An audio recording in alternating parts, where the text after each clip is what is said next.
Relationship needs are the fundamental requirements for a romantic partnership to thrive, ensuring both partners feel secure, respected, and valued. These non negotiable elements form the foundation of a healthy relationship and include trust, communication, emotional safety, respect, sexual intimacy, and commitment. Needs are critical for the stable functioning of a relationship, ensuring safety, maturity, and security. But let's be honest, a relationship that's just stable and mature can start to feel, well, boring. What about adventure, passion, or that butterflies in your stomach thrill? You know, the buzz of the early days. In this video, I'm going to share a 5-step exercise to help you and your partner rediscover the joy and excitement of your honeymoon phase. Hi, I'm Laura and I'm a counsellor and coach in the UK. If you're new to the channel, welcome. I'm all about helping you build relationships that feel alive and fulfilling. So if you enjoy real talk about long-term love, then please consider subscribing. Every successful relationship needs a strong foundation: trust, communication, emotional safety, respect, sexual connection, and commitment. Without these, you might feel insecure, resentful, or disconnected. Over time, unmet needs can lead to emotional distance or even breakups. But here's the thing: meeting just the basics can leave your relationship feeling like a business, functional but not exactly thrilling. That's where wants come in. Wants are the desires that add sparkle, spontaneity, adventure, or that feeling of being truly understood and deeply taken care of. My husband calls this finding a partner you can steal horses with. Not just someone to share the burden of life's responsibilities, but a life partner who's all in on having an adventure. Someone who's going to say yes, someone who says, I'm all in if you are. Yet, many of us hesitate to express our deepest desires. The rise of therapy speak in everyday language, while empowering at times, can contribute to this reluctance.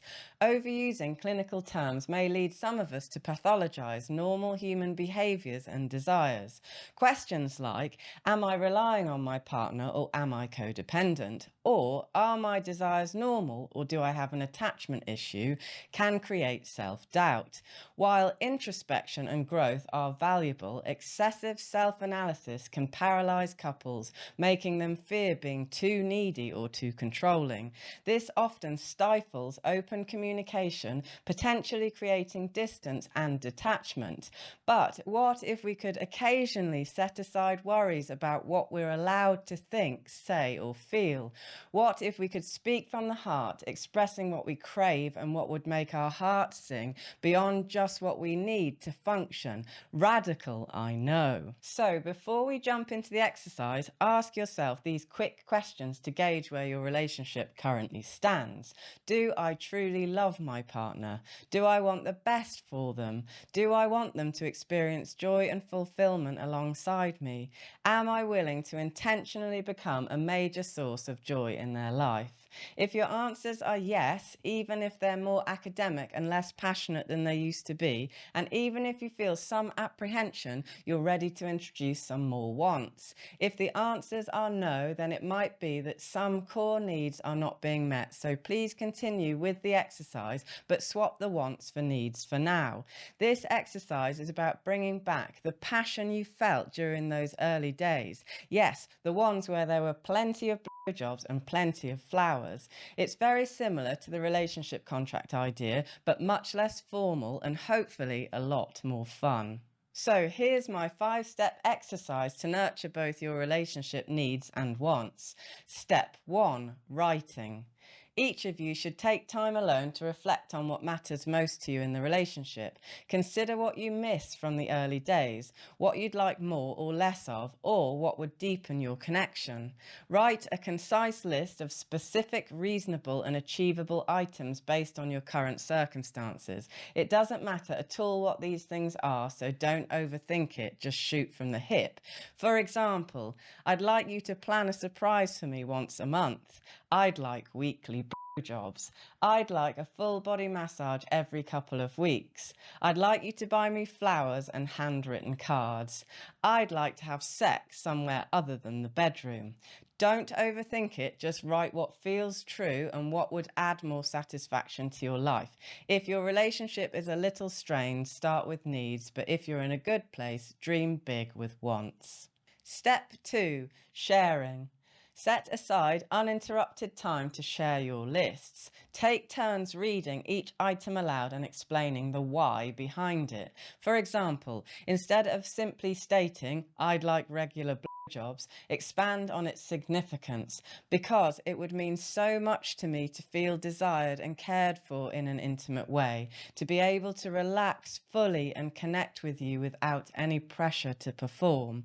Or rather than saying, I'd like flowers and a card, explain the deeper meaning, because it would touch my heart to know you've taken the time to express what I mean to you. It shows me that you see and cherish the unique ways I enrich your life, making me feel truly valued and loved.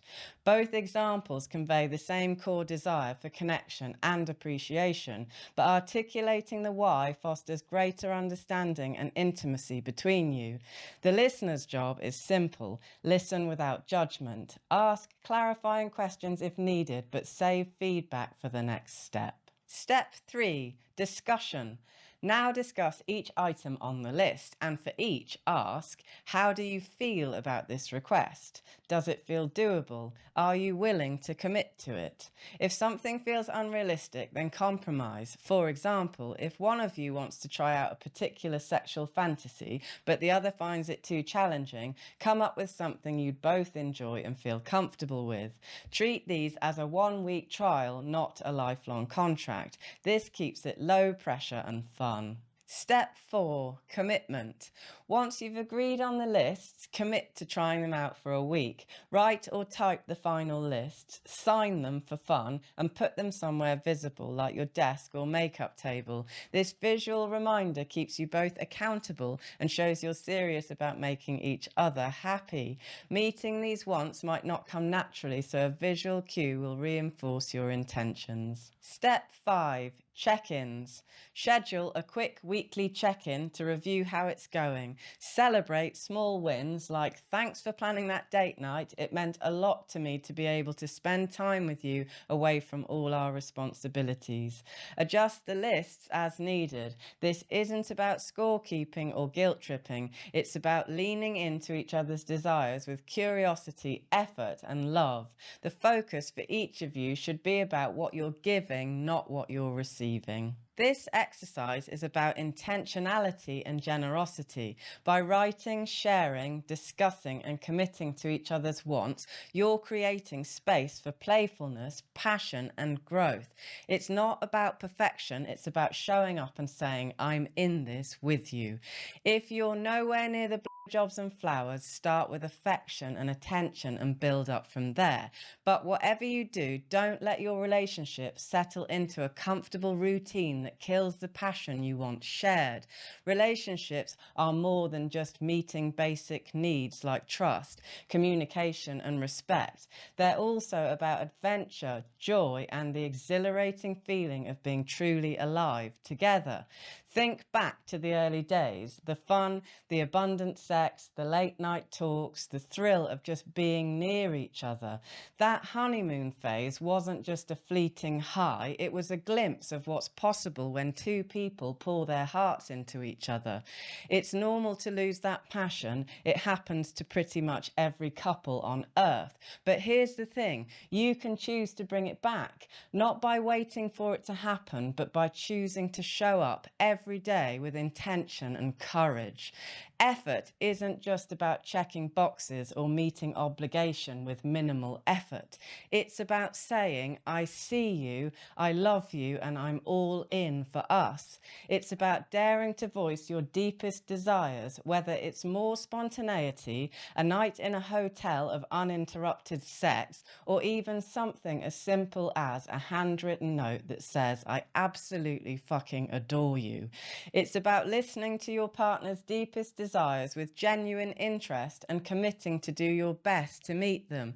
Not because you have to, but because you want to, because you understand this life is all too short and that how you treat each other matters.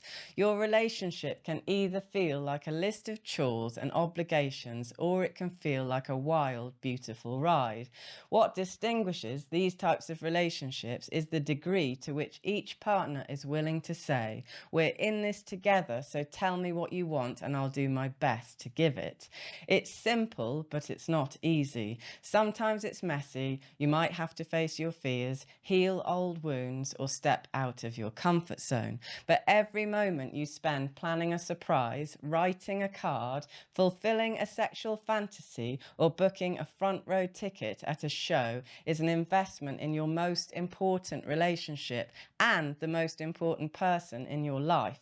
So please don't settle for good enough. Make a decision to dig deep, lean in, and rediscover the thrill of loving each other fiercely. You won't regret it. If you enjoyed this video, and I hope that you did, you might also enjoy this one where I discuss sex in marriage. Consider subscribing if you enjoy these conversations and leave a comment to let me know what you think. What's one want you'd love to bring back in your relationship? I'll be back next week. In the meantime, to yourself and to others, tell the truth.